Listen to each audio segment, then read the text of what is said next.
este tema, el primer tema de la serie, ¿Quién es Jesús?, que se llama Jesús, el pan de vida, el pan que da vida al mundo. Y quiero comenzar esta mañana hablando acerca de una historia. Se los iba a hacer en tipo preguntas. A ver si alguien puede identificarlo. Lo voy a hacer en tipo pregunta. Este hombre nació en 1955. ¿Ya sabe quién es? Dice, más o menos. No es de aquí de la congregación. Ya algunos estaban viendo a Esteban. Yo no sé si Esteban nació en 55 o no. Pero este hombre nació en 1955. Y su madre biológica, te puedo decir el nombre, se llamaba Joan Schiebel. Ella lo dio en adopción a una pareja con la condición de que asistiera a la universidad. Entonces la única condición que le puso es, yo les doy en adopción a mi hijo, pero me tienen que asegurar que ustedes lo van a mandar a la universidad. Y ellos aceptaron y dijeron, lo vamos a aceptar, lo vamos a mandar a la universidad. Entonces cuando él crece, llega a la universidad, estudia solamente un semestre y deja la universidad. En 1976, a los 21 años de edad, funda una compañía con $1,300 y un socio en el garage de su casa. ¿Ya sabe quién es? ¿Quién? Steve Jobs. Este hombre, Steve Jobs, a los 21 años funda esta compañía, $1,300. Poco después, en el año 1982, hace la primera continúa desarrollando la Apple II y le conecta un monitor a un teclado, y entonces es la primera computadora que se vende en masa. Entonces ese año, 1982, facturó más de $2 millones. En 1985 la compañía Apple comenzaba a crecer de una manera impresionante, y uno de sus lo que hizo fue empezar a tener socios, y entre ellos lo sacaron de la compañía. Curiosamente lo sacaron de su propia compañía.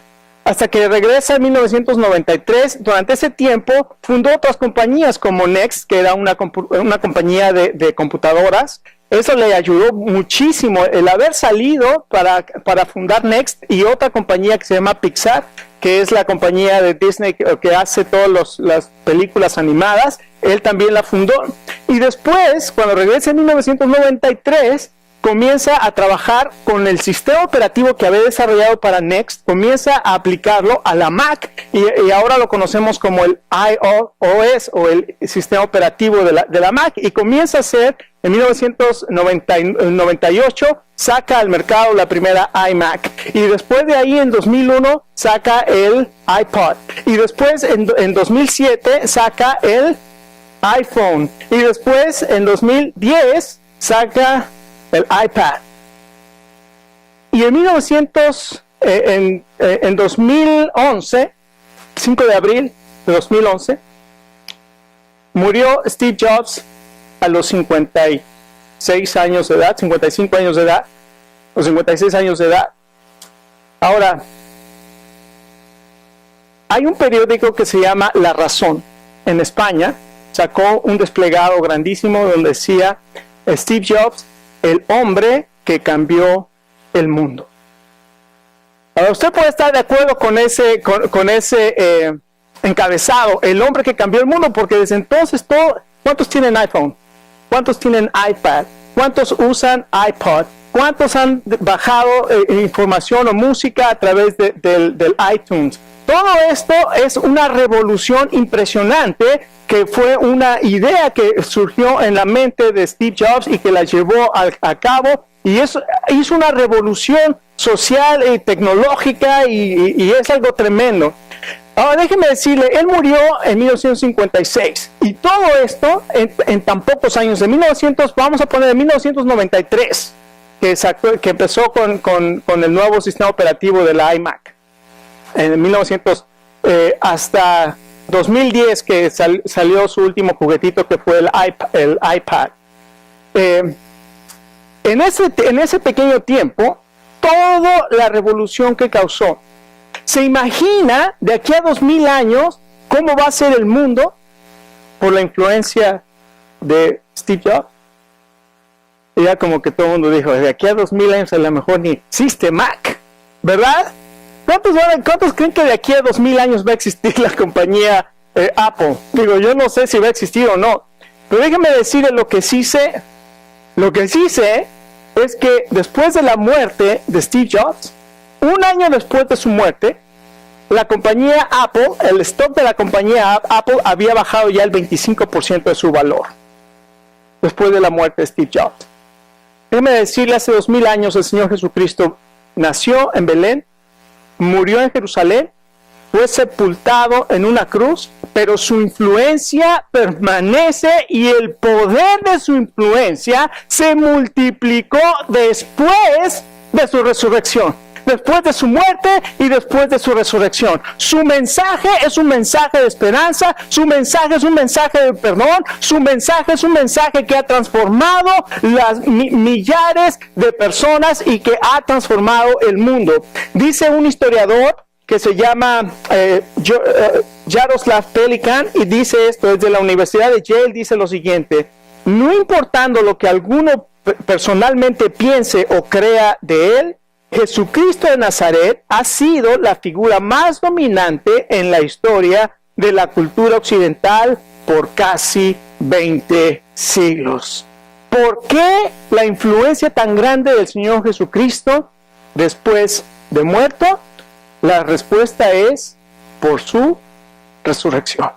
Por su resurrección, la resurrección de Jesucristo es lo que ha hecho que este mundo sea lo que es. Y hoy estamos a 13 de julio de 2014 porque se toma en cuenta desde el nacimiento del Señor Jesucristo. Ahora, cualquier persona que escuche su mensaje, cualquier persona que escuche el mensaje de Jesucristo y se interese verdaderamente en él, tiene que preguntarse: ¿quién es este hombre? ¿Quién es este hombre? ¿Quién es Jesús? En el pasaje que vamos a estudiar esta mañana, en Juan capítulo 6, este es el famoso discurso que se llama el discurso del pan de vida, o el discurso del pan de vida. Lo interesante de este discurso es que el Señor Jesucristo fue a una ciudad en Jerusalén, estaba en Jerusalén en la fiesta de la Pascua, y el Señor Jesucristo, uno de los años que estuvo ahí en la fiesta de la Pascua, que solamente fueron tres veces que fue a la fiesta de la Pascua, por eso sabemos que su ministerio duró 3 años. Estando ahí en Jerusalén, pasa por un estanque que se llama el estanque de Betesda, ve a un cojo y le dice: ¿quieres ser sanado? Y le dice: ¿cómo voy a ser sanado si no hay nadie que me lleve al estanque? Porque supuestamente de vez en cuando venía un ángel, agitaba el agua y el que se metía ahí quedaba sanado. Y entonces él decía: ¿cómo voy a entrar ahí si nadie me lleva? Y él le dijo: levántate, toma tu lecho y vete. Y el cojo, el paralítico, se levantó y empezó a caminar. La gente que lo vio y los religiosos que lo vieron le dijeron: ¿quién te sanó? Y dijo: pues un hombre vino y me dijo que ¿quién es tal hombre? Se preguntaban: ¿quién es tal hombre? Y después de esto el Señor Jesucristo comenzó a discutir con ellos, porque empezaron a decir: ¿por qué haces estas cosas en el día sábado? Lo que les molestaba era que lo hiciera el sábado, el día de reposo. Y el Señor Jesucristo comienza a hablar con ellos y les comienza a decir: ustedes saben que mi Padre hasta ahora trabaja y yo también trabajo. Y eso los agitó aún más, porque decían: no solamente porque haces sanidades en sábado, sino porque ahora dices que Dios es tu Padre. Y comienzan a acusarlo, y comienzan a atacarlo, y comienzan este complot para querer matarlo, porque él se hacía igual a Dios. Y todo el capítulo 5 de Juan, si alguna vez tiene que discutir pero si alguna vez tiene que confrontar a un testigo de Jehová, cuando va al capítulo 5 de Juan, usted va a ver como todas las características y atributos que Dios tiene, los tiene también el Señor Jesucristo. Así como el Padre tiene potestad para dar vida, ha dado para potestad al Hijo, y al que Él quiere da vida. Y todas estas cosas hablan del capítulo 5, y en el capítulo 6 se va a Capernaum, a una ciudad que estaba junto al mar de Galilea, y ahí alimenta a 5,000 personas. Vienen toda esa gente siguiéndolo, y el Señor Jesús los ve y les dice a sus discípulos: deben de comer, no tenemos que darles de comer, y el salario de todo, no podemos darle de comer. Y llegó Andrés, ¿verdad? Siempre Andrés andaba buscando gente, trayéndole al Señor Jesús, y trajo un joven y le dijo: aquí tiene 2 panes y 5 peces. O eran 5 peces y 2 panes. No me acuerdo cuánto eran ok, dos peces y 5 panes. Y los trajo al Señor Jesús, y con eso multiplicó el alimento, se los dio a la gente. Todos comieron y aún recogieron 12 cestas de comida. Y entonces la gente, cuando ve este gran milagro, vienen con el Señor Jesucristo y dicen: este es el profeta que había de venir. Lo reconocieron como el Mesías, lo reconocieron como el Cristo que vendría. Y entonces vinieron, y el Señor Jesucristo, sabiendo que lo querían hacer rey, lo primero que hace es enviar a sus discípulos para que no se les subiera el orgullo, ¿verdad? Manda a sus discípulos, solamente había una barca, y les dice: vayan al otro lado, y él se subió al monte solo a orar. Y en la noche el Señor Jesucristo desciende del monte y va a alcanzar a sus discípulos y tomó el atajo. ¿Cuál era el atajo? El mar. Caminó sobre el mar. Y al otro, en la mañana, se levantan las personas y dicen: ¿dónde está Jesucristo? Aquí solamente había un bote, y se lo llevaron los discípulos. Y no había ninguna otra barca. Él se fue y ahora no está aquí. ¿Dónde está? Y entonces llegan otras barcas en el mar de Galilea, y se suben ahí y se van a Capernaum. Otros se dan la vuelta y llegan, y cuando lo encuentran le dice: maestro, ¿cuándo llegaste acá? En otras palabras, no le estaban preguntando cuándo llegaste acá, sino cómo le hiciste, ¿no?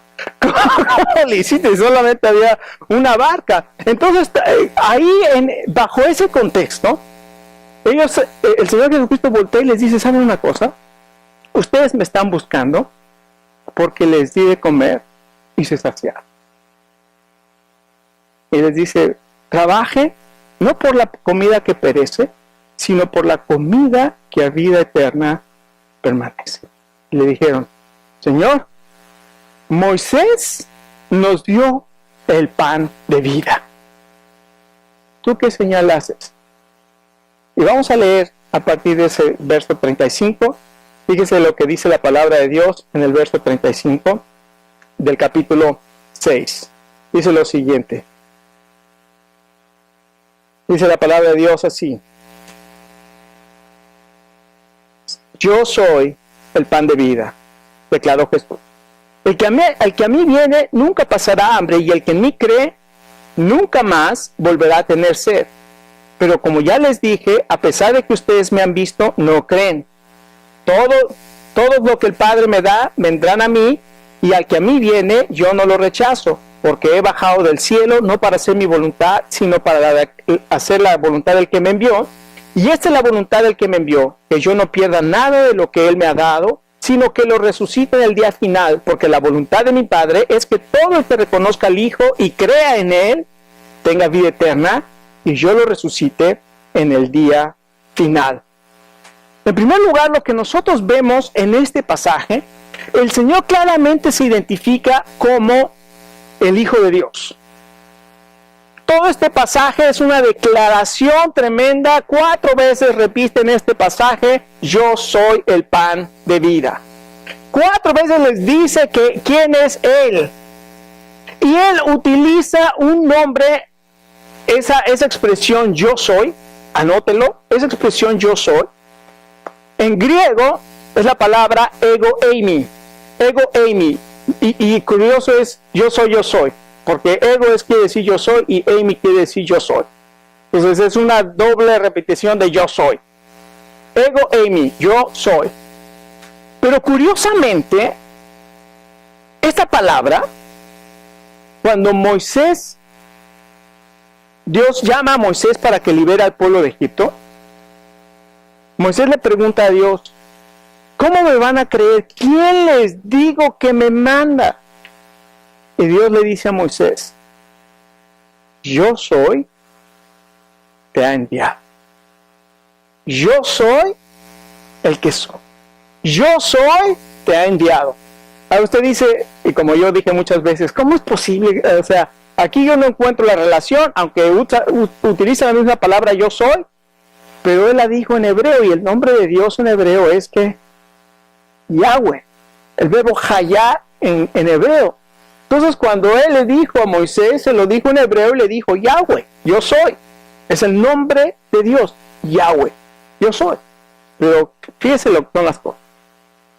Recuerda que Grecia conquista toda el área de Palestina y los palestinos y los judíos absorben la cultura griega y entonces traducen las Santas Escrituras a qué idioma? Al griego. Se conoce como la versión de los 70, ¿ok? La Septuaginta o la Septuaginta. Entonces, cuando traduce el nombre que utiliza Dios para revelarse a Moisés, ¿cuál cree que es? Ego, eimi, yo soy. Y cuando Jesús habla, dice yo soy, les está diciendo el mismo nombre de Dios. Eso fue lo que los molestó muchísimo. En el capítulo 8, de hecho, lo quieren matar cuando les dice, antes de que Abraham fuese, yo soy. Porque les estaba diciendo, yo soy Dios. Una de las y lo que nosotros podemos identificar del Señor Jesucristo es que Él es Dios. Él es Dios, y lo primero que hace este Dios hecho hombre, eso es maravilloso lo que dice Juan, aquel verbo que vivía en la eternidad con Dios, fue hecho carne y vimos su gloria. Gloria como la del unigénito del Padre, lleno de gracia y de verdad. Dios mismo se hizo carne, allí en el vientre de la Virgen María, nació en Belén. ¿Sabe qué quiere decir Belén? Casa de pan. Y aquí dice, yo soy el pan de vida. En primer lugar, lo que hace el pan de vida es que el pan de vida satisface completamente. Escuche, usted y yo, y perdone que apunte, yo debería hacer así, yo tengo un vacío en mi corazón. Usted tiene un vacío en su corazón. Y todos anhelamos tener significado en nuestra vida, algo que nos motive, algo que nos satisfaga, algo que tenga valor en nuestra vida. Por eso la gente buscamos en las drogas, y buscamos en los amigos, y buscamos en la fiesta, y buscamos en la riqueza, y buscamos en todas estas cosas algo que nos satisfaga. Los jóvenes se perforan los ojos y la nariz y la boca porque están gritando, están diciendo a gritos, necesito que a alguien le interese, que alguien se fije en mí. Anhelamos que alguien se importe por nosotros. El Señor Jesucristo dijo, yo soy el pan de vida que sacia toda tu necesidad. El que a mí viene, dijo el Señor Jesucristo, no tendrá hambre. Va a estar saciado, no va a tener más anhelo, deseo y esa hambre de buscar algo que lo satisfaga. Mire, no importa quién sea. Por ejemplo, el jefe de la sinagoga en Marcos capítulo 5, el jefe de la sinagoga, Jairo, fue a buscar al Señor Jesucristo. No importaba que tuviera todo el poder. Cuando había una necesidad, al único que fue a buscar fue al Señor Jesucristo. El religioso Nicodemo, con toda su religiosidad y con toda su pompa, y siendo el principal de la sinagoga, cuando supo el vacío que había en su corazón, ¿a quién fue a buscar? Al Señor Jesucristo. No solamente ellos, la mujer samaritana que se sentía acusada por todos, la inmoral, la pecadora, con la que nadie se llevaba. Un día el Señor Jesucristo fue y la buscó y le dijo, si tú bebes de esa agua volverás a tener sed, pero si bebes del agua que yo te doy, nunca más volverás a tener sed. No importa que fuera rico, no importa que tuviera poder, no importa que fuera una persona inmoral y despreciable, no importa que fuera aquellos destituidos que eran rechazados, como los que estaban paralíticos y todos los que tenían algún defecto físico, ellos eran excluidos de la sociedad. No importaba, el Señor Jesucristo se acercaba a ellos, el Señor Jesucristo se acercó a los leprosos, tocó a los leprosos, sanó a los enfermos, porque Él vino a traer y vino a que la gente pudiera saciar ese vacío que todos nosotros teníamos. Él dijo, yo soy el pan de vida, el que a mí viene nunca tendrá hambre. Escuche esta declaración que el Señor Jesucristo hizo. El que a mí viene nunca tendrá hambre. ¿Y por qué digo que escuche esta declaración? Porque al final de este mensaje, cada uno de nosotros tenemos que determinar quién es Jesucristo. Y si Él es quien dijo ser, Él puede saciar tu vida completa. Y si no, Él es un mentiroso. Jesucristo es el mentiroso más grande del mundo porque Él dijo que Él puede saciar tu vida y no la puede hacer, por lo tanto es un mentiroso. Solamente hay esas dos opciones.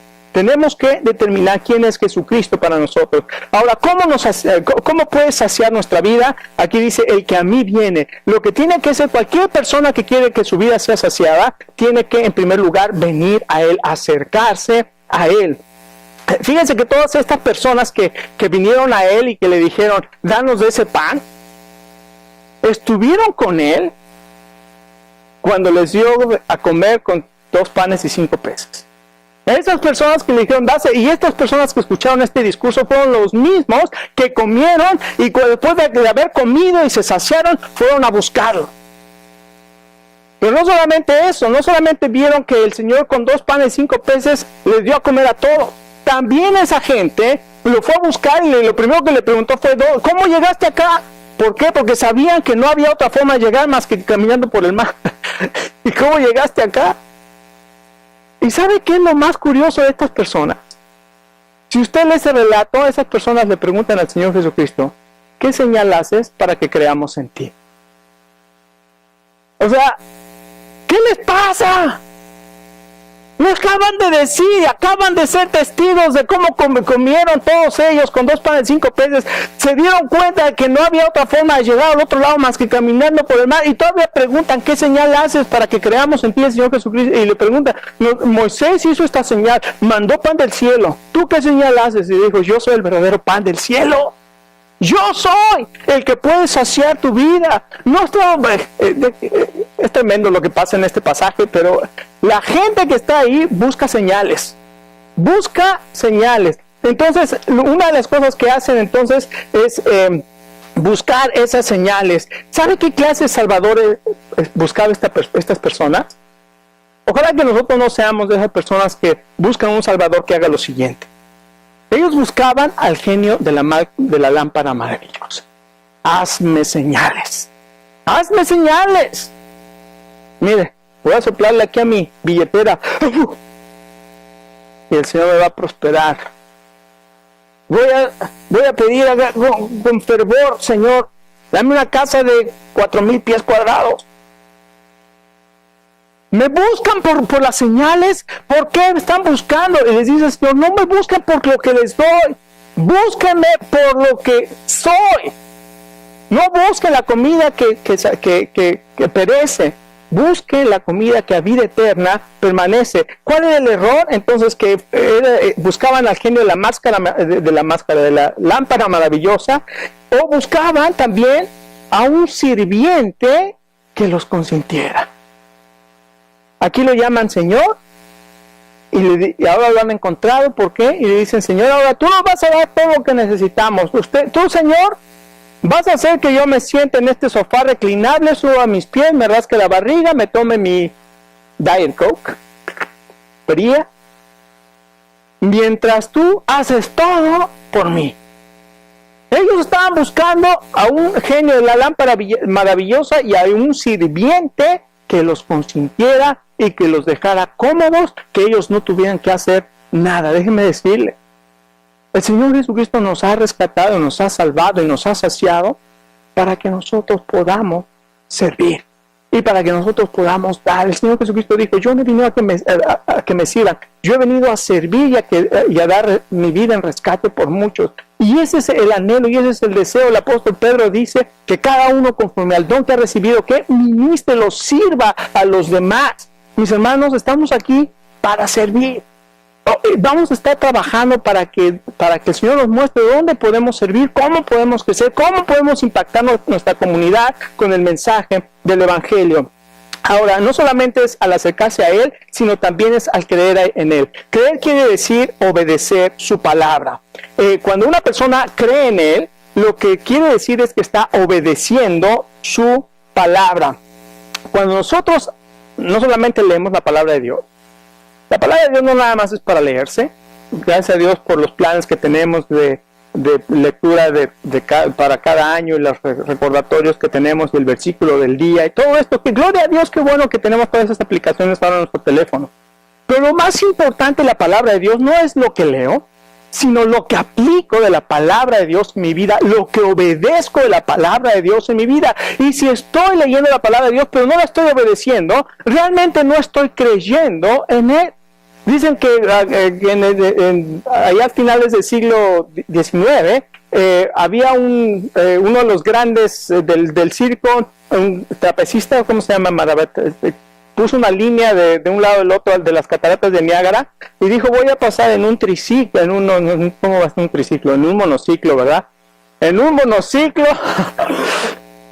voy a pasar al otro lado. A veces soy así, ¿verdad? Estoy muy profundo en meditación. Lo bueno es que me doy cuenta. Y se subió en el monociclo y la gente se juntó, ¿verdad? A verlo y dijo, ¿cuántos creen que yo puedo pasar al otro lado? Todo el mundo decía, sí. Se subió. Fue al otro lado y regresó en su monociclo. La gran ovación. ¿Cuántos creen que yo puedo agarrar cargar esta silla en mi espalda y llevarla, 2 sillas en mi espalda y llevarla al otro lado? Y la gente, sí, aplaudió. Y fue y regresó. Y dijo, ahora ¿cuántos creen que yo puedo llevar a uno de ustedes en mi espalda? Sí. ¿Quién se sube? ¿Quién se sube? Todo el mundo cree que lo puedo llevar. ¿Quién se sube? Esa es la diferencia. El Señor Jesucristo dice, yo te puedo salvar, pero lo vas a creer y vas a confiar tu vida en Él, o vas a querer seguir manejando tu vida, tomando tus decisiones, en lugar de decir qué es lo que Dios quiere en mi vida, cuál es lo que Dios me está mostrando en su palabra, qué es lo que Dios me está enseñando, o vas a seguir tú queriendo tener control de tu vida y tomar tus decisiones de acuerdo a lo que tú piensas y no a lo que Dios dice. Esa es la gran diferencia. Creer es obedecer. No nada más decir, es obedecer su palabra. Por eso dice, el que en mí viene y el que en mí cree no tendrá, va a ser saciado. No solamente Jesucristo satisface completamente, sino en los versos 37 al 40, vemos este es uno de los pasajes difíciles de la palabra de Dios, porque habla y dice, esta es la voluntad del Padre, que de todo lo que Él me ha dado, yo no pierda nada, y que yo lo resucite en el día postrero. Lo que habla este pasaje es que Jesucristo nos salva eternamente. Ahora, ¿de quién es la responsabilidad? ¿Es la responsabilidad de Dios quien salva, o es la responsabilidad del ser humano que tiene que responder al llamado de Dios? Ese es el gran problema que se han enfrentado los teólogos en la historia, que nos podemos enfrentar cuando estudiamos este pasaje. ¿Es Dios el que salva, o es el hombre el que responde al llamado? ¿Quién tiene la responsabilidad? ¿Dios para llamarme, que se llama elección, o la predestinación, o es el hombre el que debe tomar la decisión? Y es los dos. Quiero una respuesta, es los dos. ¿Por qué? Porque si nosotros estudiamos desde el punto bíblico, ¿quién tiene la responsabilidad en la salvación? Desde el punto de vista de Dios, Dios es soberano y Dios es el que salva. Pero cuando lo tomamos desde el punto de vista del ser humano, bíblicamente, todos los pasajes nos van a mostrar que tenemos que responder a ese llamado que Dios nos hace. Y déjeme decirle, todas las personas van a ser juzgadas en base a qué respondieron al llamado de Dios. Cuando creyeron en el Señor Jesucristo o no creyeron en el Señor Jesucristo. Y hay 3 cosas que podemos ver en la salvación. En primer lugar, el poder de la salvación es la transformación. ¿Escuchó? Anótelo ahí. El poder de la salvación es la transformación. Esta es la voluntad de Dios, que a los que Él me ha dado, yo no pierda ninguno. Lo primero que hace el Señor Jesucristo en la salvación es transformarnos. A todos los que el Padre me da, vendrán a mí, y al que a mí viene, dice el verso 37, yo no lo rechazo. Nos habla de aceptación. Él nunca nos rechaza. No importa que sea la inmoral esa que de la samaritana esa, no importa que sea el rico aquel, no importa que sea el religioso, no sea que el despreciado, no importa que sea el leproso. La palabra de Dios dice, el que a mí viene, yo no lo echo fuera. Todo el que Dios me da, yo no los rechazo. Él nos acepta y Él nos da seguridad. Dios es soberano, y Él es el que inicia la salvación, pero también Jesucristo dice que Él no va a perder ninguno de los que son salvos. Esto se llama seguridad. El Señor Jesucristo no los va a perder. Ahora, la santificación también es el proceso, o también vemos aquí el proceso de la santificación. Fíjense cómo habla aquí de la resurrección. Si usted ve el pasaje otra vez, ¿cuántas veces habla de yo lo resucitaré? Para esto me lo dio el Señor, para que lo resucite en el día. ¿Sabe que el poder de la resurrección, Jesucristo resucitó, y porque Jesucristo resucitó es posible la transformación? Ustedes han visto esta nueva serie que está saliendo en Univisión que se llama Metástasis, ¿no? Metástasis quiere decir cambio. El Señor Jesucristo hace algo más maravilloso, más que metástasis, hace una metamorfosis. Él transforma, pero no solamente transforma por la salvación, transforma, ¿sabe por qué? Por la resurrección. El apóstol Pablo, en el libro de Efesios, dice que el mismo poder que actuó en Jesucristo resucitando de los muertos es el mismo poder que actúa ahora en nosotros. Y nosotros podemos ser santificados por el poder de la resurrección en nuestra vida. ¿Sabe que usted tiene un poder impresionante que se llama el Espíritu Santo en su vida, dado por Dios para ser transformado cada día a la imagen del Hijo de Dios en Jesucristo? Pongamos ese poder en nuestra vida a trabajar. A veces los bautistas, ¿verdad? El Espíritu Santo. No, el Espíritu Santo es poder de Dios para salvación. Es el poder que nos da para que nosotros podamos ser testigos. Es el poder para que nuestra vida sea transformada día a día, para poder vencer el alcohol, para poder vencer la pornografía, para poder vencer el cigarro, para poder vencer todas aquellas cosas que nos tienen esclavizadas. Ya no se deje más esclavizado por esas cosas. El poder de Dios es maravilloso, y el Espíritu Santo en usted, el poder de la resurrección de Jesucristo en su vida, lo puede santificar. Es el proceso de la santificación, pero también es el proceso de la santificación. En el día final el Señor Jesucristo nos va a glorificar y va a quitar todo. Ya no va a haber presencia de pecado, ya no va a haber poder de pecado, ya no va a haber pena del pecado. La pena del pecado la solucionó en la cruz, y ahí en la cruz se solucionó la pena del pecado. En su resurrección se solucionó el poder del pecado, ya no hay más, el pecado ya no tiene más poder, pero en su ascensión,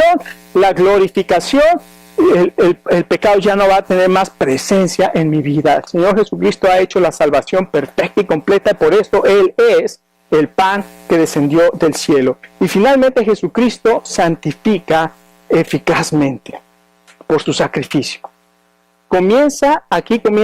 Todo este pasaje comienza a hablar de su sacrificio. Y Él dice: yo soy el pan vivo que bajó del cielo. Si alguno come de este pan, vivirá para siempre. Esta es mi carne que daré para que el mundo viva. Él está hablando y está diciendo: voy a darme en sacrificio. Si alguno come de mi carne, y uno dice: ¿cómo comer la carne de Cristo? ¿Cómo cree usted que se puede comer la carne de Cristo? ¿Cómo se puede beber su sangre? Lea otra vez conmigo el verso 35. Fíjense cómo la Biblia se interpreta solo. ¿Cómo comer la carne de Cristo? ¿Cómo beber la sangre de Cristo? Verso 35. Está hablando, obviamente, está hablando metafóricamente. Fíjense lo que dice: yo soy el pan de vida, declaró Jesús. El que a mí viene nunca tendrá hambre. Comer la sangre de Cristo. Y el que en mí cree no tendrá sed jamás. Beber la sangre de Cristo. Venir a Él y creer en Él es comer y beber la sangre, comer la carne y beber la sangre. Es un lenguaje metafórico que está hablando aquí, pero es algo maravilloso porque está hablando de su sacrificio. El Señor Jesucristo fue sacrificado por nosotros, y no solamente por su sacrificio por nosotros, sino también por algo maravilloso que dice aquí el verso 56: el que come mi carne y bebe mi sangre permanece en mí y yo en él. Esto se llama permanencia.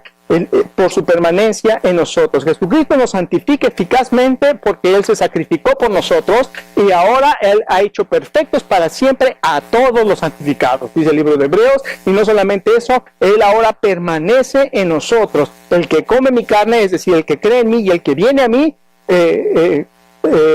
permanece en mí, y ahora Él permanece en nosotros. En este discurso del pan de vida, el Señor Jesucristo recibió 4 reacciones. Los que buscaban señales.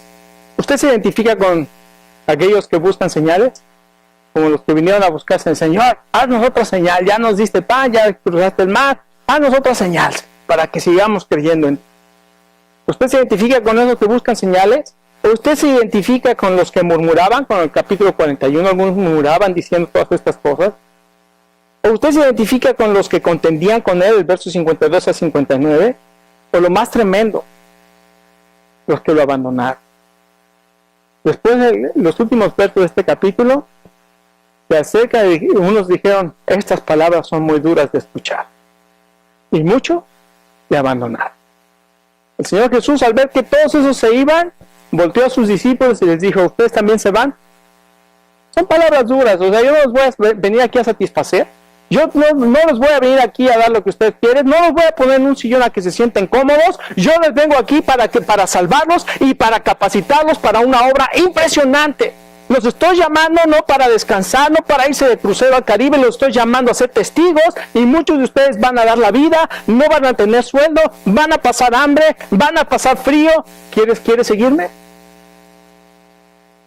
Y los discípulos, muchos dijeron, con palabras duras de oír, yo mejor me voy. El Señor Jesús volteó a sus discípulos y dijo, ¿ustedes también se van? Y Pedro dijo, ¿y a quién iremos, Señor? Y solamente tú tienes palabras de vida eterna. Esta mañana el Señor Jesucristo nos hace una invitación. Nos dice, ¿quién es Jesucristo? ¿Quién es Jesucristo? ¿Estás dispuesto no solamente a dar tu vida al Señor Jesucristo, sino a confiar en Él plenamente? ¿Estás dispuesto a que Dios pueda hacer en tu vida esa obra que Él quiere hacer? ¿O solamente así de tantito, no me vaya yo a comprometer mucho, quién sabe qué me vaya a pedir el Señor, que para que me mande de misionero al África, y al África no, porque me dan miedo las víboras? Confiemos en el Señor, Él tiene el plan perfecto para nosotros. Dejemos que Él nos guíe, confiemos en su palabra, y Él nos va a guiar a hacer su voluntad. Vamos a terminar.